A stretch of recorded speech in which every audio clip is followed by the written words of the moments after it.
देखो, चांसेस या भाजपा के जो प्रत्याशी विधायक है, मैं उनका नाम नहीं लेना चाहता हूँ, पर कुलाबा का शिवसैनिक 225 के शिवसैनिक आज भी शिवसेना के लिए ऐसे लोगों को आंख पे लेने के लिए ताकत रखती है। उन्होंने कितना भी काम करो, पर लोगों तक पहुंचा हुई शिवसेना आज भी जिंदी है। और 225 में आने वाले महानगर पालिका इलेक्शन में हमारे विरोध में कोई भी बड़ा प्रत्याशी रहे, वो पैसे से स्ट्रांग रहे दो और कुछ से भी स्ट्रांग रहे दो, पर शिव सैनिक बाला साहब का मुंबई में आज भी जिंदा है। ये हम उनको दिखा देंगे। शिव सैनिक कुलाबा का यहाँ पे काफिल भी नहीं है और मरा हुआ भी नहीं है। कभी शिवसेना ने ऐसे भाजपा के रेंदो, इसके पहले कुलाबा में वक्ता मिलिंद देवरा, मुरली देवरा, एनी शेखर, विनोद शेखर का गढ़ माना जाता था। 2017 में आप देखो ना, कुलाबा में 42 मतलब 42 इयर्स के बाद कुलाबा में शिवसेना की नगर सेविका जीत के आई, हमारी सुजाता दाई साहब। उस टाइम पे माना जाता था कि शिवसेना का एक गढ़ नहीं है, कांग्रेस का गढ़ है, शिवसेना जीती नहीं। पर हमारे में जोश था, हमारे शिव सैनिक में जोश था कि 2017 में शिव सैनिक का भगवा ध्वज कुलाबा में फड़काने का है और जीतना है। स्वागत है महाराष्ट्र बंधु में। मैं हूँ अभिषेक और काफ़ी दिनों से कुलाबा इलाके में हम सैर कर रहे थे, पर इस तरह का कुछ मुद्दा नहीं मिल रहा था, या बोल सकते हैं कि कुछ विषय नहीं मिल रहा था जहाँ से उस विषय पर हम वार्तालाप कर कर कुलाबा इलाके को बता सके कि क्या आम जनता, कुलाबा के जो रहवासी है, वो क्या प्रॉब्लम फेस करते हैं। तो इसी के साथ हम आज शिवसेना के 9 सालों से शाखा प्रमुख कुलाबा के 225 के संतोष वीर जी हमसे जुड़े हुए हैं। सबसे पहले तो ये स्वागत है आपका महाराष्ट्र बंधु में हमसे जुड़ने के लिए सर। मेरा पहला सवाल ये है कि कुलाबा इलाके में 9 साल से शाखा प्रमुख होने का लाइक मेन रीज़न क्या था कि कैसे आपने होल्ड अप रखा था कुलाबा इलाके में। तो 2014 के टाइम पे जो इलेक्शन हुआ, उससे पहले कांग्रेस का जो गढ़ था, तो क्या आप लोगों ने स्ट्रक्चर यूज़ किया 2014 में यहाँ पर शिवसेना जीत कर आई? मेरा नाम संतोष वीर है और मैं यहाँ का शिवसेना का माजी शाखा प्रमुख हूँ और अभी मैं यहाँ का शिवसेना का समन्वयक हूँ 225 में। 2010 में मैं शाखा प्रमुख हुआ। शाखा प्रमुख होने का मतलब एक ही था कि कुलाबा में लोगों के लिए, शिवसेना के लिए कुछ करना है। उस टाइम मैं यंग था, बाला साहब का आशीर्वाद था और उस टाइम मैं शाखा में हो गया 2010 में। उसके बाद तुरंत लगी 2014 में शाखा एमपी की इलेक्शन। वहाँ पे हमारे एमपी साहब खड़े थे, अरविंद जी सावंत, और उस टाइम पे कुलाबा एक कांग्रेस का बहुत बड़ा गढ़ था। कांग्रेस को हराना यहाँ पे नामुमकिन था, पर अरविंद सावंत जब हमारे उम्मीदवार थे, उनके माध्यम से हम लोगों तक गए।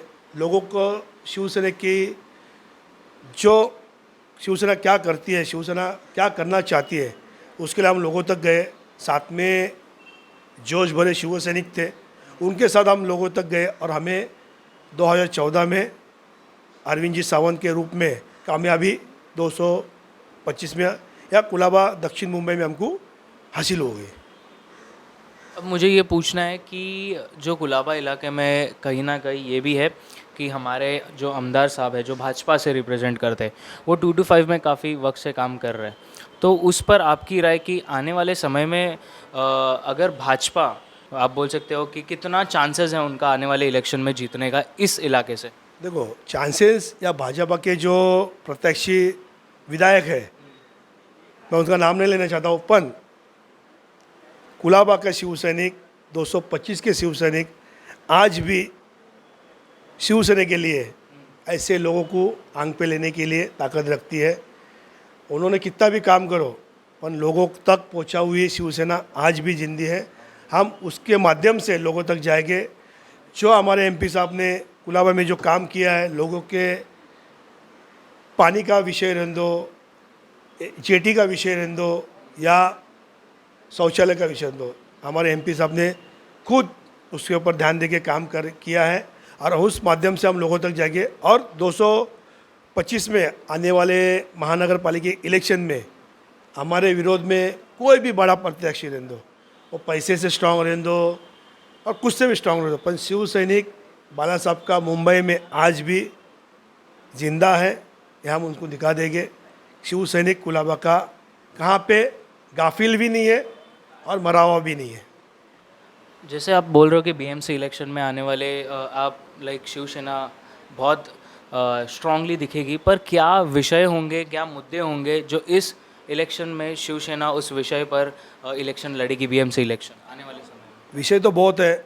आपके माध्यम से मैं लोगों को कहना चाहता हूँ कि जो 2020 से लेकर 2022 तक जो कोरोना का माहौल चालू है, उसमें हमारे महाराष्ट्र के मुख्यमंत्री, शिवसेना पक्ष प्रमुख सन्माननीय उद्धव जी ठाकरे ने जो स्वयं से काम किया है, जो लोगों को सहायता, लोगों को जो हॉस्पिटलाइज है, कोरोना के लिए जो डोसेस हैं, उसके माध्यम से जो हमारे सीएम साहब ने जो काम किया है, वो बहुत मुद्दा हमारे पास है। वो मुद्दा लेके हम लोगों तक जाएंगे और लोगों को कन्विंस करेंगे आज का जो सीएम है वो आपके लिए है और ये बाला साहब का सुपुत्र है, और हम उस विषय को लेके लोगों तक जाएंगे।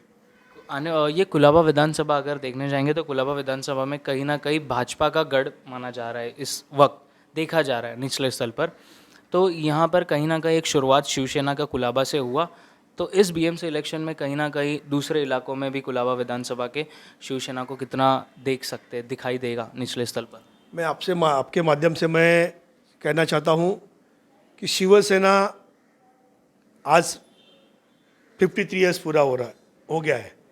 कभी शिवसेना ने ऐसे भाजपा के रेंदो, इसके पहले कुलाबा में एक वक्त था, मिलिंद देवरा, मुरली देवरा, एनी शेखर, विनोद शेखर का गढ़ माना जाता था।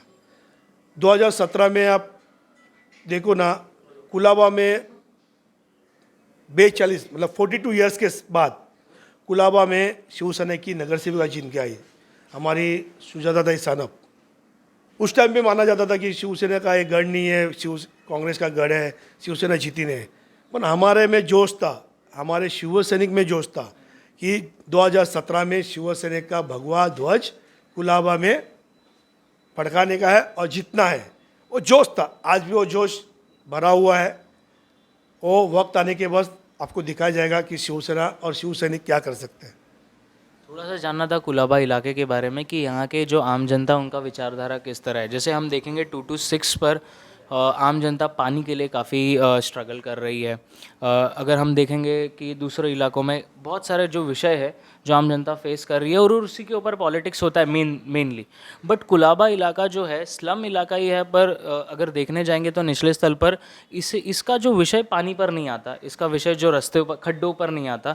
तो मेन क्या प्रॉब्लम फेस करती है और क्या विचार है इस आम जनता का जो कुलाबा में रहते हैं? कुलाबा की जनता का सबसे बड़ा प्रॉब्लम एक ही था, लोगों तक पहुंचना।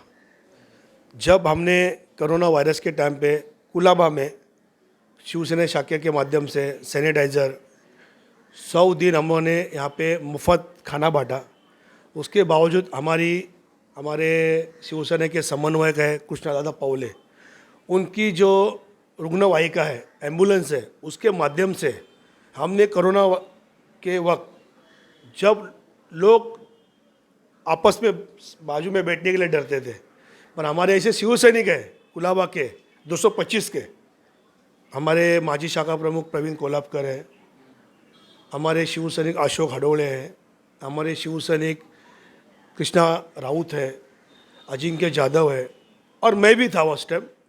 हमने लोगों को उस टाइम जो सुविधा चाहिए थी, लोगों को जो चाहिए था, कोरोना हो गया इसका मतलब बाजू वाले सगे लोग भी उनसे डरते थे बात करने के लिए, बाजू में जाने। हमने ऐसे शिवसेना के माध्यम से हमने करोड़ रुपये की लोगों की बॉडी, डेड बॉडी, जो मतलब पैसे वाली बॉडी, और जो रास्ते में बेवारस गिरी हुई बॉडी, हमने शिवसेना के माध्यम से, शिवसैनिक के माध्यम से उनकी अंतिम विधि की हुई है। हमारे पास उसकी नोंद है, और हमारे महाराष्ट्र राज्य के पर्यावरण मंत्री, युवा सेना प्रमुख आदित्य ठाकरे ने भी उनका दखल लिया, और हमारे जो कोरोना योद्धा, जो सच में कोरोना योद्धा बोला जाता है, प्रवीण कोल्हापकर, उनको मंत्रालय में उनका मान सम्मान किया गया। हमें इस बात की जीत है, हम उस मुद्दा लेके लोगों तक जाने वाले हैं। तो आप ये तो बात हो गई जो कोविड के टाइम द्वारा शिवसेना ने काम किया। मैं बोल रहा हूँ कि आने वाले इस इलेक्शन में क्या विषय होंगे जो शिवसेना आम जनता के सामने लेके आएगी? हमारे विभाग प्रमुख पांडुरंग सकपाल, उन्होंने हमें आदेश दिया है और हमारे महाराष्ट्र के वो मुख्यमंत्री उद्धव जी साहब ने भी कल ही हमको आदेश दिया है, लोगों तक जाओ।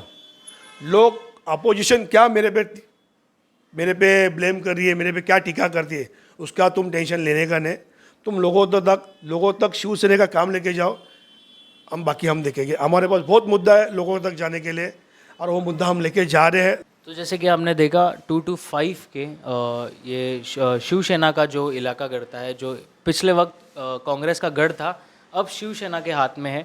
निचले स्तर पर काफ़ी काम कर रहे हैं संतोष वीर जी उनके टीम को लेकर, और इसी के साथ में काफ़ी विषय है जो आम जनता के सामने लाएंगे, जो वो प्रॉब्लम फेस कर रहे हैं उसका सल्यूशन के साथ इस इलेक्शन में दिखेंगे। शिवसेना बहुत स्ट्रांगली कुलाबा इलाके में काम कर रही है, ऐसे दावा है हमारे संतोष वीर जी का।